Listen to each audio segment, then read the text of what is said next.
우리 아이다 아니면 이렇게 어른이다라고 하는 그것을 우리가 어떻게 하면 어떻게 구분할 수가 있을까요? 이 성숙하다, 이 성숙하지 못하다라고 하는 것을 우리가 어떻게 또 구분을 할 수가 있겠습니까? 우리 보면은 우리 아이들이나 또한 이제 젊은 사람들 같은 경우에는 내가 이제 하는 대로, 내가 바라고 원하는 대로 내가 성취할 수 있을 것이다. 내가 이렇게 방향으로 뛰게 되면은 그쪽으로 내가 닿을 수 있을 것이다 라고 하면서 이제 막 열심히 뜁니다. 그래서 이제 얻어지는 것을 보게 되면은 내가 노력해서 얻었다, 내가 노력해서 성취했다 라고 그렇게 이야기들을 하지요. 우리 가끔 부모님 속상한 걸 보게 되면은 이제 이 자녀들이 말대꾸를 하거나 또한 이제 어머니나 아버지에게 항의를 할 때에 보면 아버지 어머니의 사랑이 없이 그냥 자기 혼자 컸다고 이렇게 이야기 큰 것처럼 그렇게 이야기할 때가 있다고 하는 거죠. 결코 그렇지 않습니다. 그리고 본인이 이제 활동할 수 있는 또 에너지 그리고 또 건강들 이런 것들이 이제 허용이 되다 보니까 이제 뭐를 하든지 내가 할 수 있을 것 같다라고 하는 생각을 갖게 된다고 하는 거죠. 이제 성숙을 하게 되면 인생이 어떤 것이냐라고 하는 것을 이제 좀 더 깊이 묵상하면서 또한 그것을 그 맛을 음미하다 보게 되면은 보통 이제 성숙한 사람은 내가 열심히 물론 살았지만은 그러나 나에게 주어진 것이 나의 어떤 그 노력에 대한 모든 대가가 아니라 다른 사람들의 그 도움과 또한 더 나아가서는 하나님께서 나를 인도해 주신 그 은혜로 내가 살아왔구나라고 하는 것을 또 알게 된다고 하는 거죠. 그리고 또 다 그런 건 아니겠지만은 이제 연세가 들고 나이가 들어가면서 우리가 사람이 가지고 있는 욕구들이 사실은 하나하나 이렇게 사라지게 됩니다. 그랬을 때에 물질적인 어떤 그런 욕심들 또 여러 가지 또 외형적인 것에 대한 또한 바램들 이런 것들을 하나하나 이제 내려놓게 되게 된다고 하는 것이죠. 그래서 인생을 돌아보면서 정말 소중한 것이 무엇인가 하는 것들이 더욱더 새록새록 우리에게 다가오는 것을 느끼게 됩니다. 그게 아마 성숙한 것이 아닐까 하는 생각을 갖게 됩니다. 그와 마찬가지로 신앙도 그런 것 같아요.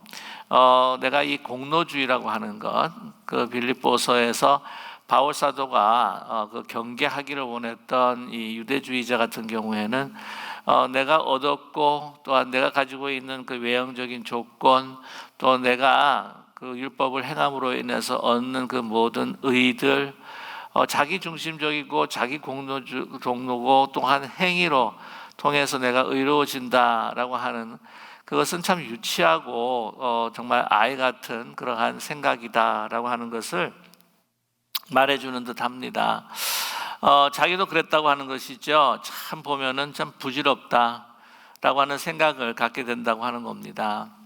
나도 옛날에 그랬다는 거죠. 너희들보다 외형적으로 보게 되면은 더 자랑할 것도 많았고 또 내가 얼마나 이 율법에 대해서 열심히 있었는지 심지어는 사람을 죽이고 감옥에 가둘 만한 그러한 폭력적인 그래도 그 불사하듯이 불사하는 가운데에 그러한 열심을 가지고 있었던 사람이다. 그러나 예수 그리스도의 강권적인 은혜로 다메섹 도상에서 그 붙잡힌 바 받았을 때에 그것이 얼마나 다 부질한 것인지 내가 왜 그걸 그렇게 했는지 그냥 통탄할 일이다라고 하는 것을 직접 이렇게 이 빌립보서 기록을 통해서 보여주지 않아도 아주 그냥 통탄해하는 내가 왜 그랬을까라고 하는 후회 막급한 그 심정을 우리가 들을 수 있다고 하는 것이죠. 여러분 혹시 그 어릴 때 이 방학 숙제로 이제 일기를 썼든지 아니면은 본인이 스스로 자원해서 일기를 썼든지 옛날에 아주 초등학교 때 어릴 때의 그 일기들을 이제 혹시 보신 적이 있으십니까? 이 보게 되면은 참 내 삶이 보면은 이제 유치하다. 글 쓴 것 자체도 참 유치하다 하는 생각을 이제 갖게 된다고 하는 것이죠. 이제 가끔 그런 것을 보게 됩니다. 저도 이제 목회 초기에 안수를 받고 또한 뭐 전도사 때나 아니면 이제 안수 받고 목회 초기에 이렇게 말씀을 이렇게 딱 보게 되면은요, 그때는 계속 꽤 한다고 생각을 했는데 지금 돌아보면 내가 이렇게 내가 설교를 했나 할 정도로 그런 생각이 들 때가 있다고 하는 것이죠. 그런 심정은 더하다는 겁니다. 아니, 내가 정말 하나님을 위해서 한다고 했는데 더 하나님의 그 일을 망쳐놓은 사람이구나. 우리 아이들 보면은 막 한다고 하지 않습니까? 그래서 막 열심히 하는데 보면은 더 일을 갖다가 망쳐놓은 때가 있다고 하는 것이죠. 이게 도움이 된 게 아니라 또 일을 다시 해야 하는 어떤 그런 경우가 있는 것인데 아마 그런 마음이었을 거라 저는 그렇게 분명히 생각합니다.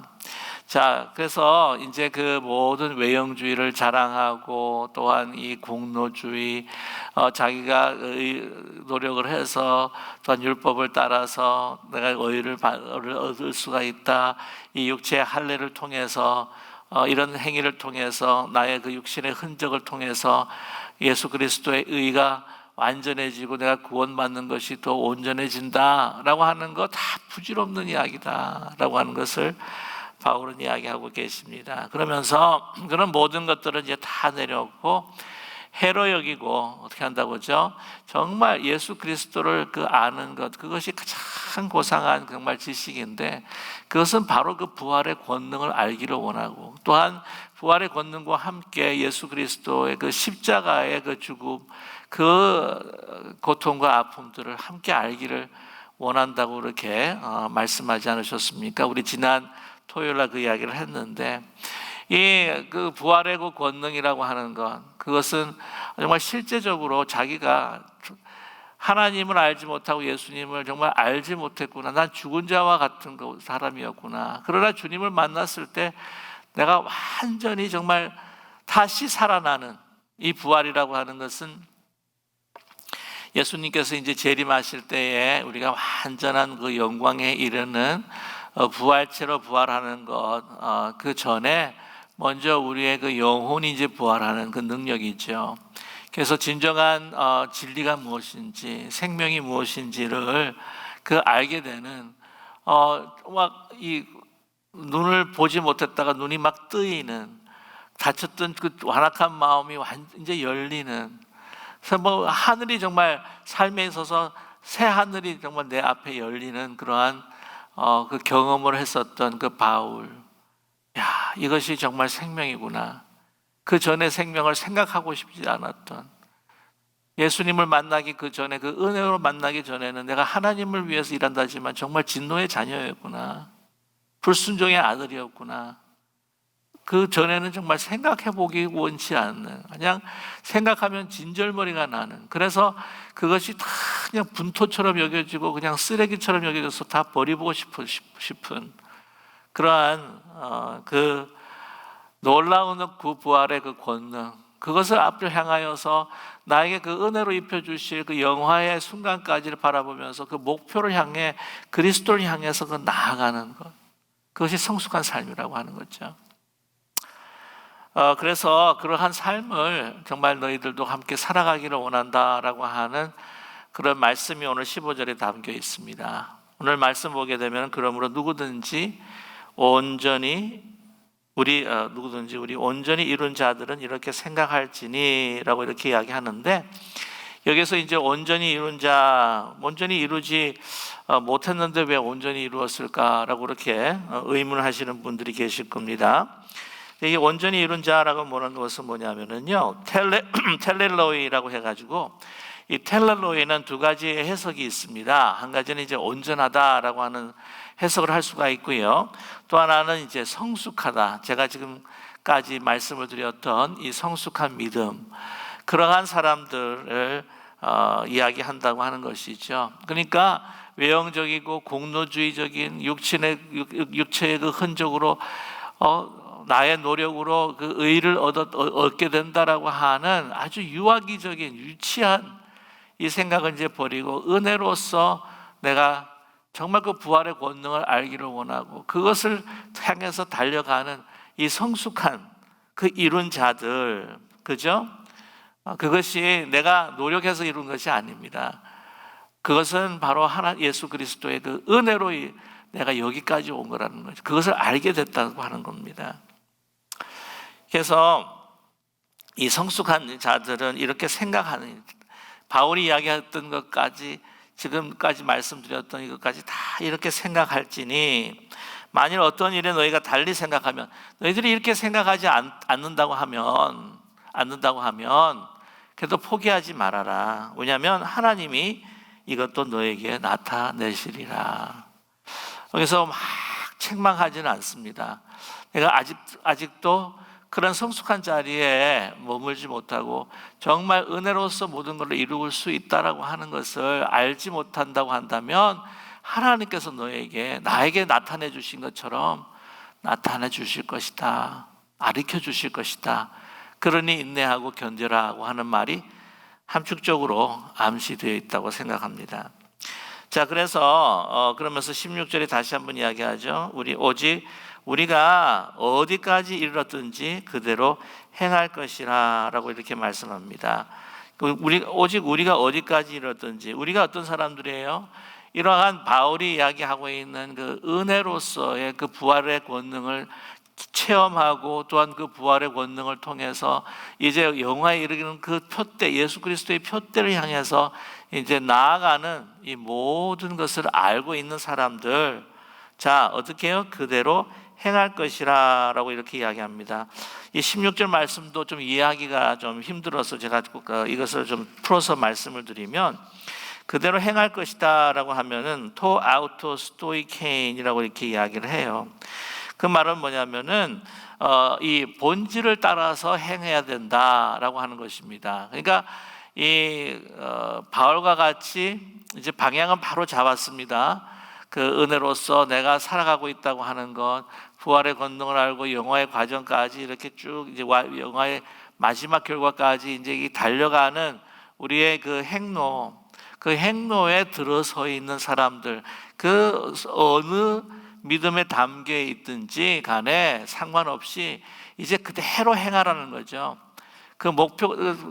다른 목표를 설정하지 말고 정말 우리가 은혜로 의롭다 함을 입고 하나님의 그 은혜로우심으로 우리가 거룩하게 되는 성화의 과정을 가면서 마지막 순간까지 은혜로 우리가 영화의 단계까지 이르는 거니까, 그러한 그 복음의 그 은혜를 따라서 예수 그리스도의 주신 그 목표를 따라서 그대로 행할 것이라 라고 하는 것을 우리에게 말씀해 주고 있습니다. 저 여러분, 여기서 또 한 가지 이제 바울의 중요한 우리의 그 성숙의 그 신앙의 단계를 우리가 한번 언급할 수가 있는데, 저와 여러분, 우리가 구원을 얻은 것, 또한 이 믿음을 통해서 우리가 구원을 얻고 내가 예수 그리스도와 함께 정말 완전한 부활체로 영화에 이를 것이라고 하는 이 모든 단계가 있지 않습니까? 의롭다고 하는 그 칭의의 단계가 있고, 또한 이제 거룩함을 향해서 가는 성화의 단계가 있고, 또한 마지막에 우리 부활체로 예수님과 함께 같이 부활한 몸처럼 같이 부활하는 영화의 단계가 있는데, 이 모든 이 과정이 뭡니까? 바로 다 하나님의 그 은혜와 인도하심, 내가 자랑할 것이 없는, 정말 외형적으로 내가 공로를 이야기할 수가 없는, 그래서 오직 붙잡힌 바 되어서 이제 그것을만 향하여서 그 은혜 가운데에서 그것을 막 다름질하는 어떤 그대로를 그냥 행하면 된다라고 우리에게 권면하고 계시고 있습니다. 자, 그래서 17절의 말씀에도 그거에 대한 이제 본보기가 누구냐? 자신이라고 하는 거죠. 뿐만 아니라 지금까지 언급했던 에바브로디도와 또 디모데라고 하는 것을 이야기하고 있습니다. 형제들아, 너희는 나와 함께 나를 본받으라. 그리고 너희가 우리를 본받은 것처럼 그와 같이 행하는 자들을 눈여겨보라 라고 이렇게 말씀을 하고 있습니다. 그러니까 이것이 이제 자기가 잘났기 때문에 본받으라 라고 하는 것이 아니에요. 내가 정말 이런 기쁨, 하나님의 은혜 가운데 지금 살아가고 다른 모든 것들이 정말 분토처럼 여겨지고 이제는 그 주시는 그 예수 그리스도의 그 권능과 그 은혜 또 그 영화에 이르는 모든 것들을 목표로 삼아서 내가 지금 달려가고 있는데, 지금 달려가고 있는 나의 그 모습을 좀 이렇게 보기를 원한다라고 하는 거죠. 바울이 잘나서 그렇다는 게 아닙니다. 여러분 아시겠지만 그 사도행전 26장을 보게 되면 이제 가이사랴에 이제 감옥살이를 하지 않습니까? 그래서 이제 베스도 총독이 여러분 그 헤롯 아그리파 그 분부 왕을 좀 불러와 가지고는 같이 이렇게 이제 소위 그 인테리게이션을 하는 겁니다. 그 바울이 그래서 바울이 그때도 그 앞에 그 조사를 받는 가운데 있어서도 계속해서 이제 복음을 전하는 거예요. 그러니까 베스도가 듣다가 아니 네가 너무 많은 학문을 알고 있는데 네가 학문으로 인해서 내가 너 자신을 미치게 했다라고 이렇게 이야기해요. 내가 미친 것이 아닙니다. 정말 바른 말, 내가 온 그 진리의 말을 하고 있습니다. 그랬더니 그러면서 하는 이야기가 뭐라고 이야기합니까? 내가 이 그 족쇄를 매는 것 외에 당신들이 정말 나같이 됐으면 좋겠습니다. 나같이 됐으면 좋겠습니다. 라고 이렇게 막 외치는 장면이 있습니다. 보십니까? 내가 잘났다는 이야기가 아니죠. 내가 지금 이렇게 살아가고 있는데 이게 너무 정말 기쁨이 넘치고 정말 이것이 생명이로구나 하는 것을 지금 내가 너무나도 그것이 가장 고귀한 인생의 생명, 예수님을 따라가고 예수님과 함께 동행한다고 하는 것, 이 복음을 전한다고 하는 것, 이게 너무 어떤 인생보다도 정말 어떤 삶보다도 귀한 것입니다. 이런 삶을 여러분도 한번 살아보기를 원해요. 저와 여러분 그런 마음이 사실 있지 않습니까? 우리가 이 정죄하는 건 아닌데 너무 세상적으로 살아가는 사람들 모습을 보면서 우리도 온전치 못하지만 왜 저렇게 살까? 왜 저렇게 돈의 노예가 되어서 살아가지? 자에게 명예, 이상하게 너무 이것을 하늘에 속한 게 아니라 정말 이 땅에 딱 붙어서 살아가는 사람들 볼 때 안타까운 심정이 있다고 하는 거죠. 나를 본받으라. 그렇게 사는 거 살지 않았으면 좋겠다.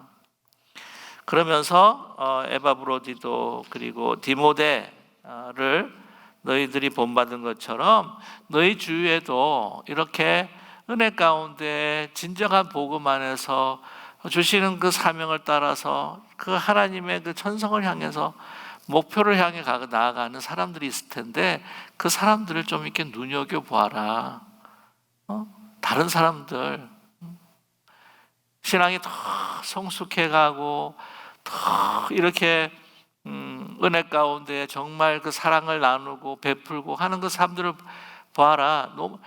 교회 공동체에 왔는데도 불구하고 그런데 귀가 안 기울어지고 누가 뭐 주식을 통해서 좀 더 벌었다 그러면은 거기에 막 귀가 기울여지고 막 그다음에 뭐 어떤 사업을 했는데 뭐 어떤 사업이 너무 잘 됐다 그러면 하여튼 이 교회 안에서의 그 공동체 속에서도 우리가 그 사람하고 같이 이제 이야기를 나눌 때에 이 땅의 것을 너무 즐거워하는 사람보다 저와 여러분 정말 신앙 가운데에서 하나님을 바라보면서 나아가고 있는 그런 분들을 우리가 더 눈여겨봐야 될 필요가 있다고 하는 거죠. 그것을 우리에게 말씀해 주고 있습니다. 자, 오늘 말씀 가운데에 그래서 18절이죠. 내가 여러 번 너에게 말하였거니와 이제도 눈물을 흘리며 말하노니 여러 사람들이 그리스도의 십자가의 원수로 행하느니라 라고 이렇게 말씀하고 있습니다.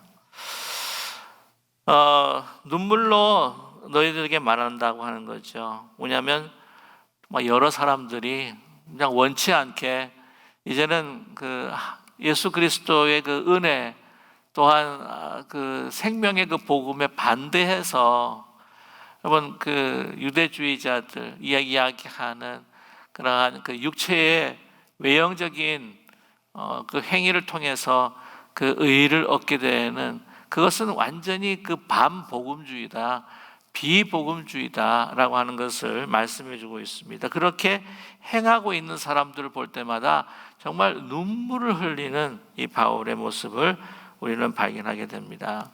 그들을 향한 눈물, 또한 그것에 대해서 미혹되는 사람들이 있을까 걱정하는 가운데에 그냥 눈물을 흘리고 있는 이 바울의 모습, 참 안타까워하는 바울의 그 귀한 모습들을 우리가 발견하는 것이지요. 그래서 저와 여러분도 정말 우리 그 교회 또 우리의 삶 가운데에서 가장 서로를 향한 관심사가 뭐가 되어야 될 것인가? 그리스도 안에서 그 사람이 성숙해 가고 있는가? 그 사람이 이 믿음에서 혹시 떨어져 가고 있는가 하는 것에 대해서 우리가 관심을 가지고 봐야 할 것을 말씀해 주고 있습니다. 그 그리스도의 십자가의 원수는 또 어떤 사람인가? 이번에 이 두 번째 종류를 우리에게 이야기를 해주고 있는데요. 이 첫 번째 종류는 유대주의자, 그렇죠? 이제 할례를 받아야 된다. 또한 그 율법주의에 대한 그 미혹하는 사람들에 대한 것을 언급했는데, 이번 19절 같은 경우에는 조금 더 반대적인 그런 사람들이었습니다. 19절에 보게 되면 그들의 마침은 멸망이요 그들의 신은 배요 그 영광은 그들의 부끄러움에 있고 땅의 일을 생각하는 자라라고 이렇게 말씀하고 있죠. 그들의 마침은 멸망이다라고 이렇게 말합니다. 그들의 결론, 그들의 생명이라고 하는 것은 이제 끝나고 완전히 심판 아래 있을 수밖에 없는 사람인데, 그 사람들은 어떤 사람이냐? 신은 배다라고 이렇게 이야기합니다. 그 신이라고 하는 것은 다른 게 아니라 바로 하나님이죠. 그들의 하나님은 뭡니까? 배입니다, 배. 그 육체의 소욕을 갖다가 채우는 것이죠. 그러니까 쾌락주의인 겁니다. 이 땅에서의 그 육체적인 어떤 만족, 그 향락, 그것이 그들로 하여금 어떤 즐거움을 주고 그것이 하나의 그 목표를 삼아서 살아가는 사람들, 그 사람들이 바로 이 그들의 신이 바로 배다라고 하는 것을 말하고 있습니다. 그래서 그 영광은요 그의 부끄러움에 있다. 우리가 보기에는 너무나도 부끄러워가지고 그냥 눈을 쳐다볼 수도 없는 그 장면인데도 불구하고 그것이 좋다고 그냥 자기가 이렇게 부끄러움에 벌거벗어 있는 것도 모르고 그냥 행한다고 하는 것이죠.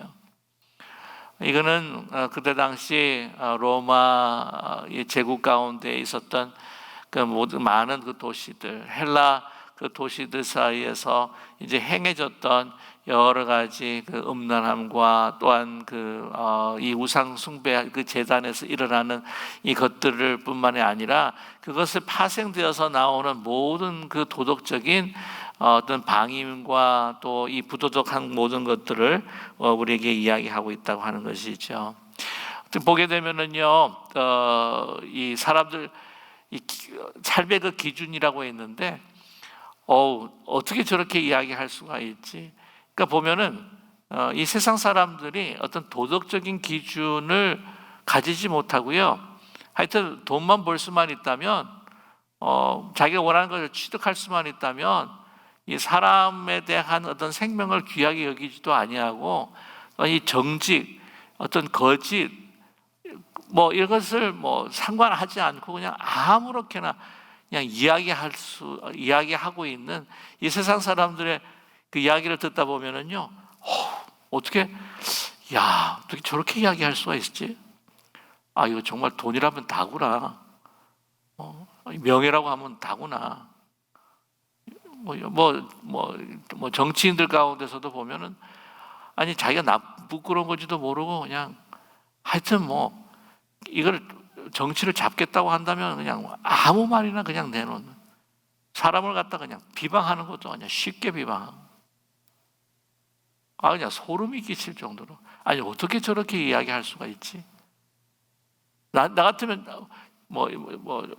자랑은 아니지만은 그런 생각을 갖고 있잖아. 어떻게 어떻게 부끄러워서 그런 이야기를 할 수가 있지? 하는 것들을 그냥 아무런 어떤 그 양심의 가책이 없이 행하고 있다고 하는 사실입니다. 그건 20절의 말씀에 보면 이 19절과 20절의 그 대조가 되는 말씀인데요. 그러나 우리의 시민권은 하늘에 있는지라. 근데 19절에 있는 사람들은 시민권이 어디에 있느냐면 땅에 있는 사람들이에요. 땅밖에 없는 겁니다. 이 믿음이 있는 것 같은데 다 땅이에요. 뭐 전혀 그렇지는 않을 수 없겠지만은 바로 우리 땅에 이 땅의 복이라고 하는 것도 사실 하나님께서 주시는 복이에요. 그런데 믿으면서 이 땅의 복만 그냥 바라고 원하는, 그래서 그거를 우리는 소위 말하면 샤머니즘적인 기독교다고 그렇게 이야기할 경우가 있지 않습니까? 하나님을 기도하고 하나님 앞에 간구하는데 다 땅의 문제인 거예요. 땅의 문제. 정말 힘들어서 살 수 없는 가운데 하나님 앞에 부르짖는 것은 우리가 당연하겠지만은, 그러나 이제 충분히 있는데도 불구하고 더 그냥 가지기 위한 욕심으로 하나님 앞에, 그래서 그가 하나님이 아니라 하나님이 뵌 거예요. 육체적인 욕구와 나의 소욕을 채우기 위한 하나의 하나님으로 섬긴다고 하는 것이죠. 이게 그리스도인 같은데도 이건 유물론 사상에 젖어 있는 그리스도인이라고 이야기할 수도 있습니다. 오늘 말씀 가운데에 20절의 말씀이죠. 그러나 우리의 시민권은 하늘에 있는지라 거기로부터 구원하는 자 곧 주 예수 그리스도를 기다리노니 라고 이렇게 이야기를 하고 있습니다. 저와 여러분, 우리가 시민권, 우리가 어디에 속해 있느냐? 하늘에 속해 있는 사람들입니다. 이 땅에 발을 내려놓고 우리가 살아가고 있지만, 그러나 우리의 가치와 또 우리가 살아갈 목표는 바로 하늘에 있다고 하는 것이죠. 이 안드로포스라고 하는 헬라 말로 이제 사람이라고 하는 말인데, 안드로포스. 이 안드로포스의 그 의미가 뭐냐면은요, 하늘을 쳐다보는 자라고 하는 의미가 있습니다. 그러니까 헬라 말의 안드로포스라고 하는 말 자체도 인간이라고 하는 것은 하늘을 쳐다보게 됐다고 하는 거죠. 이 땅을 그냥 계속해서 내려다보면서 사는 인생이 아니라고 하는 것입니다. 오늘 20절 말씀에 보면은 우리의 시민권은 하늘에 있는지라 거기로부터 구원하는 자 곧 주 예수 그리스도를 기다린다라고 이렇게 말씀하고 있습니다. 오늘 이렇게 이야기할 때에 그때 당시 이제 빌립보에는 여러분 아시겠지만은 어디 출신이 많냐면 그 베트런이죠, 베트런. 이 로마 군인들, 퇴역한 군인들이 많습니다. 그 사람들이 본래 태어날 때부터 로마 시민이 아닌데도 불구하고 그때 그 로마 시민이 될 수 있었던 그 자격이 몇 가지가 있는데, 하나는 태어날 때부터 로마 시민으로 태어나는 경우가 있고요.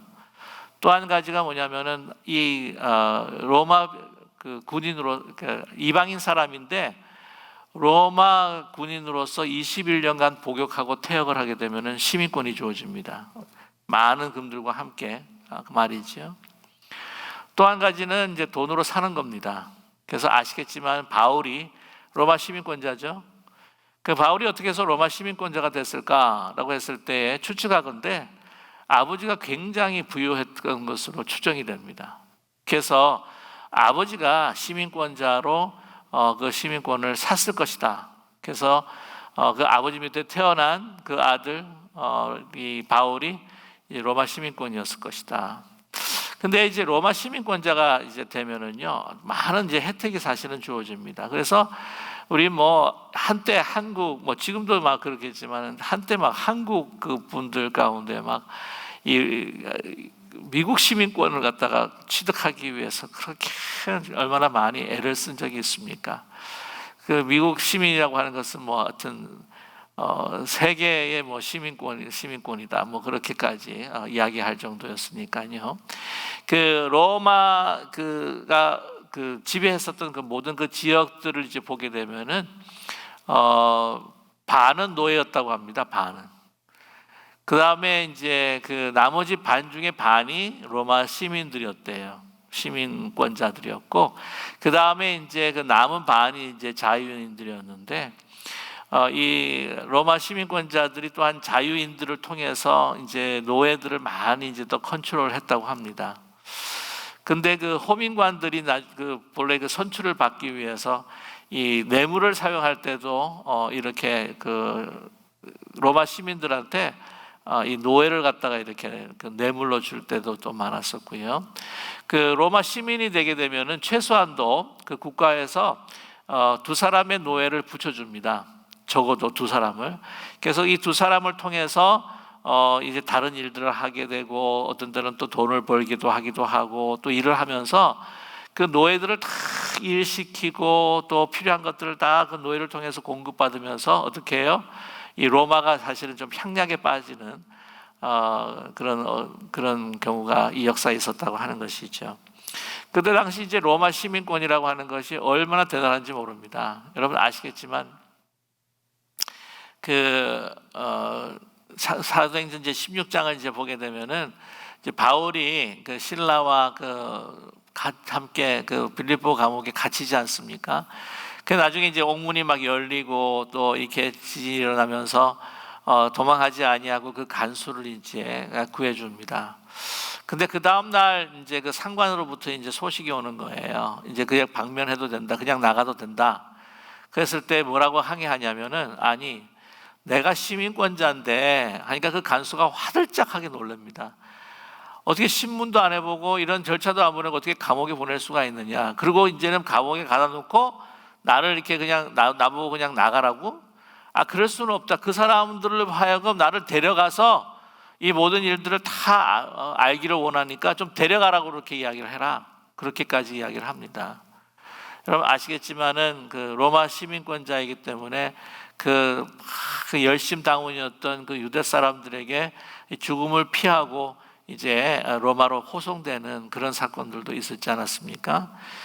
그리고 또 그 나중에 보게 되면은 이 바울이 로마 시민권자였기 때문에 십자가, 베드로처럼 이제 전승에서 내려오는 것처럼 십자가에서 매달려서 죽지 아니하고 이제 목이 잘리는 그런 참수를 당했다고 합니다. 왜냐하면 로마 시민권자들은 십자가 처형을 할 수가 없기 때문이죠.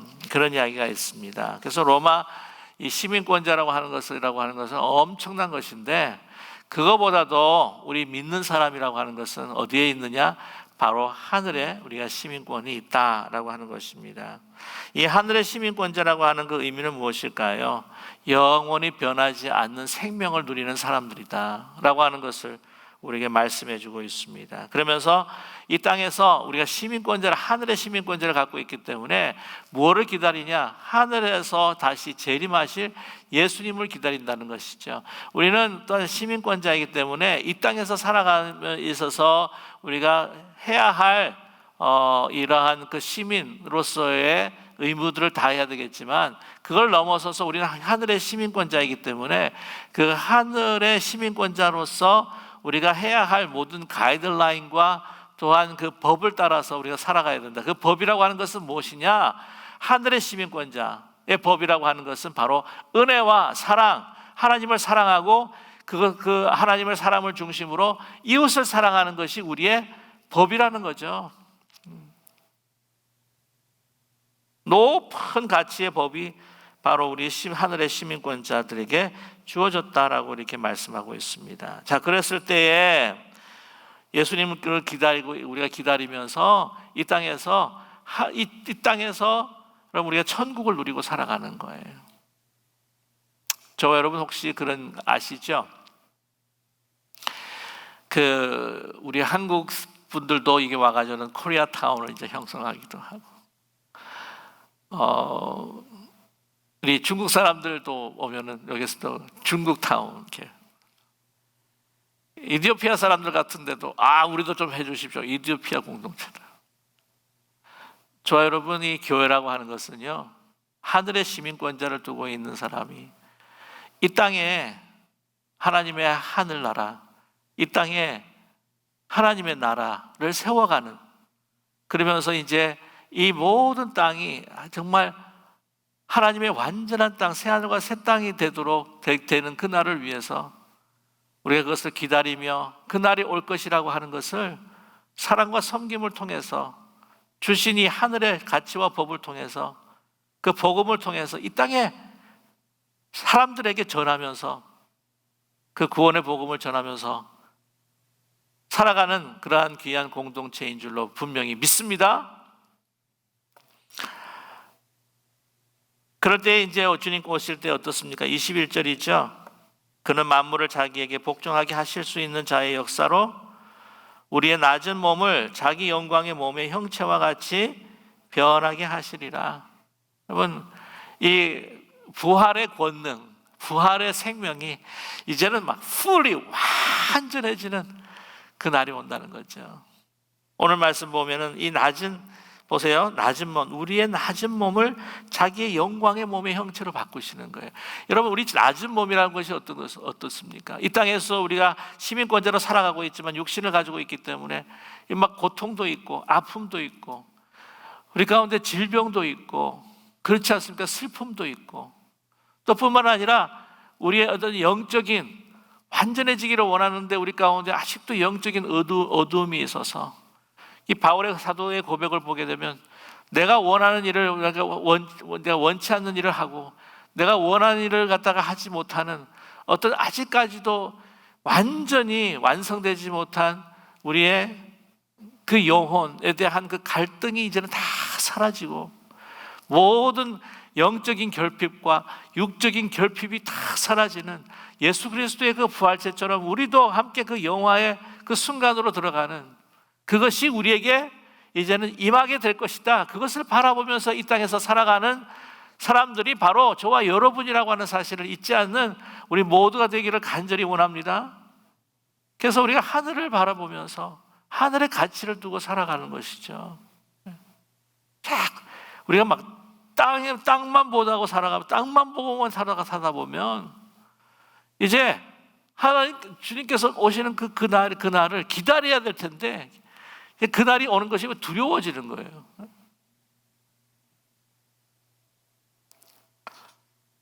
그러나 우리가 항상 하늘을 향해서 소망을 두면서 우리는 하늘의 시민권자, 우리는 하늘에 속한 자다, 영에 속한 자들이다.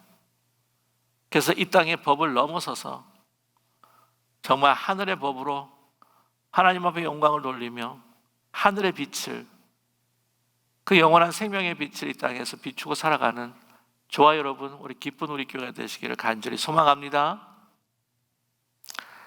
오늘 그래서 1절에 말씀하죠. 그러므로 나의 사랑하고 사모하는 형제들 자 나의 기쁨이요 면류관인 사랑하는 자들아 이와 같이 주 안에 서라라고 이렇게 말씀하고 있습니다.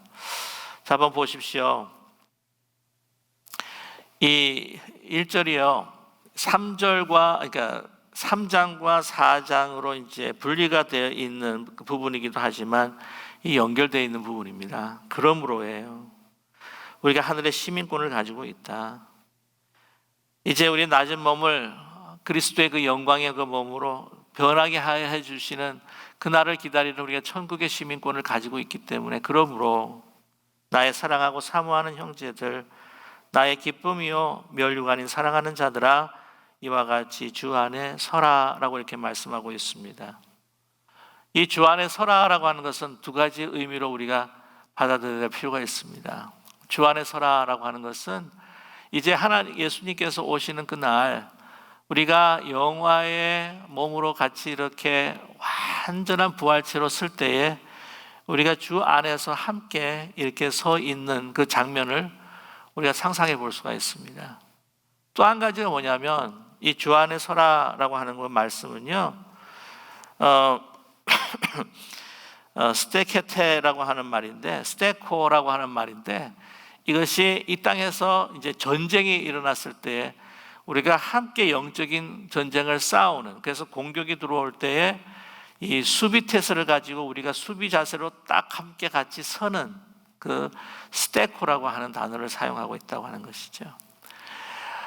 주님께서 영광에 오시는 그날 우리가 부활체의 몸으로 우리가 함께 같이 이렇게 서 있는 그런 날뿐만 아니라 그 날을 우리가 함께 맞이하기 위해서 이 땅에서 오는 모든 영적인 그러한 그 공격 오늘 말씀 가운데 유대주의자들의 그 공격, 또한 이 로마 제국에서 붙는 박해와 핍박들 뿐만 아니라 이 안에서 어떤 쾌락주의와 여러 가지 이 세상의 그 유혹들, 이런 모든 것에서부터 우리가 이길 수 있도록 우리가 함께 영적인 전쟁에서 같이 서 있는 빌립보 교회 사람들, 그 사람들 함께 서라라고 하는 이러한 의미를 또한 가지고 있다고 하는 것입니다.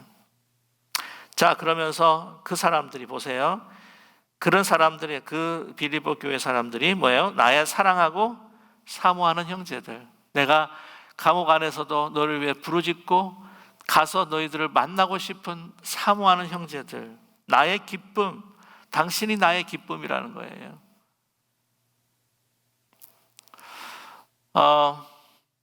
그리고 오늘 말씀 가운데 면류관인 사랑하는 자들아, 스테파노라고 하는 이 면류관이라고 하는 단어는 뭐냐면은 운동 경기에서 승리했을 때에 나에게 주시는 그 면류관이라고 하는 겁니다. 자, 여기서 중요한 것을 우리가 한번 우리 마음속에 새겨야 할 필요가 있습니다. 바울에게 있어서는요, 이 모든 이 땅의 그 수고, 이 수고도 자기의 것으로 자랑하지 않는 사람입니다. 이 모든 이 땅의 수고, 그래서 디모데후서에서는 정말 선한 싸움 싸우고 달려갈 길 마치고 믿음을 지켰을 때에 정말 예수 그리스도께서 나에게 의의 면류관을 주신다고 했을 때 그 면류관도 스테파노. 근데 이 면류관, 하나님 앞에서, 주님 앞에서 받는 그 상급이 뭐냐? 상급이 뭐냐? 바로 빌립보 성도들이라는 거예요. 성도들. 그냥 거기에 내가 이렇게 고생하고 살았으니까 고생하고 그냥 엄청나게 주님을 위해서 내가 이러지 않았습니까? 그러니까 저에게 영국 여왕같이 영이 쓰는 그런 그 영국 왕관처럼 막 보석이 막 박혀 있고 그 모든 보석들이 막 박혀 있는 것을 다른 사람들이 보면서 와 하고 하는 그러한 상급을 내게 주십시오. 그게 아니라는 거예요. 이 땅의 눈으로 볼 때에 하늘에 주시는 상급이 항상 우리는 어떻게 보면 물질화로 이렇게 변할 때가 있다고 하는 거예요. 물질적으로 하늘의 상급을 우리가 이해할 때가 있다고 하는 겁니다. 그게 아니라는 거죠. 바울의 수준이라고 하는 것은 그걸 넘어선 거예요. 그 분토처럼 느낀다는 겁니다. 누가 말했듯이 천국에 가게 되면은 다 그냥 포장지로, 도로 포장지로 사용할 것들이 금이고 보석이고 할 건데 뭐가 그렇게 귀하냐 그렇게까지 이야기하지만 이런 이 세상의 어떤 금은보화, 부귀영화, 명예, 인기, 이게 하나도 소중한 게 아니에요. 제일 소중한 건 뭐냐? 잃어버렸던 영혼들이 그 복음을 통해서 자기처럼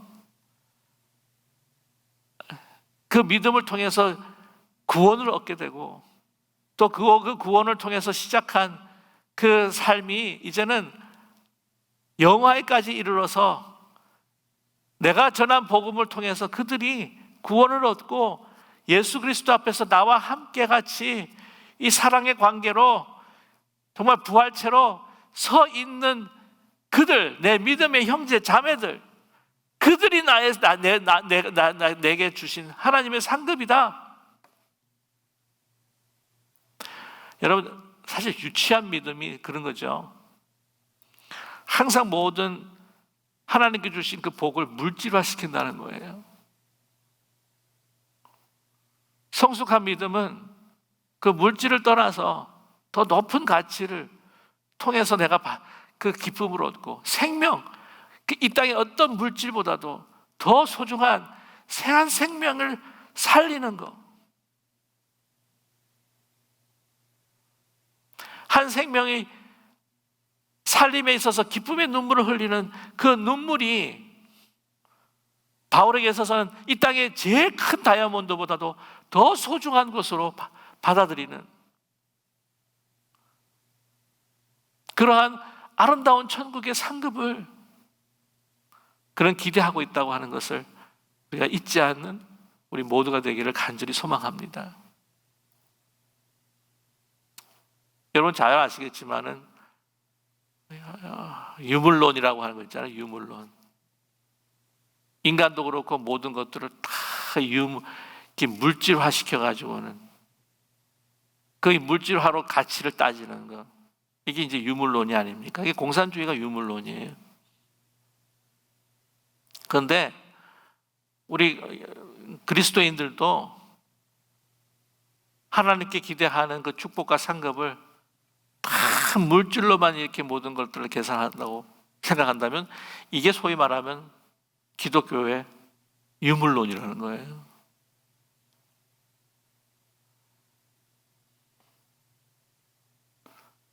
우리의 삶에 있어서 그 보이지 않는 그 은혜와 그 사랑, 생명, 이런 것들이 하늘의 가치고 이런 것들을 더 소중하게 생각할 수 있는 저와 여러분 되기를 간절히 소망합니다. 그래서 이러한 아름다운 관계를 가지고 살아가는 그런 소망을 가지고 살아가는 사람들이기 때문에 오늘 2절과 3절에 그렇게 이야기를 합니다. 내가 유오디아를 권하고 순두개를 권하노니 주 안에서 같은 마음을 품으라 라고 이렇게 말씀하고 있습니다. 우리가 천국의 시민이다. 우리가 주님께서 오시는 그날 우리가 함께 천국의 시민으로 영화로운 그 부활체를 가지고 주님과 함께 영원히 섰을 사람이다. 우리가 믿음의 형제자매로서 그렇기 때문에 주 안에서 함께 마음을 품어야 되지 않겠느냐. 특별히 오늘 말씀 보면 유오디아와 그 순두개 이 두 사람에 대한 그 알력이 있었던 것 같아요. 여러분 기억하십니까? 예수 그리스도의 마음을 품으라 라고 이렇게 2절에 이야기하시죠. 이거 2장에 이야기하시죠. 그런 것처럼 이 빌립보 교회에 이제 문제가 있었던 것이 유대주의자들의 그 공격, 잘못된 가르침, 쾌락주의적이고 영지주의적인 그 삶의 그 유혹들이 이 교회 안에 있었다고 하는 것을 우리가 짐작할 수가 있고요. 오늘 이 말씀 보게 되면은 리더십의 이 어떤 분리, 알력이 있었다라고 하는 것을 알 수가 있습니다. 이오디아와 순두개라고 하는 것이죠. 주 안에서 같은 마음을 품으라라고 이렇게 말씀을 하고 있습니다. 자, 그러면서 오늘 3절 말씀에 참으로 나와 멍에를 같이 한 내게 구하노니라고 했을 때에 이 네 개라고 하는 것은 여러분 그 헬라 말을 보면 세라고 해서 싱귤러예요. 이게 누군지를 모릅니다. 지금 바울이 지금 누구에게 이야기하고 있는가? 멍에를 같이 했다. 이 동역자입니다.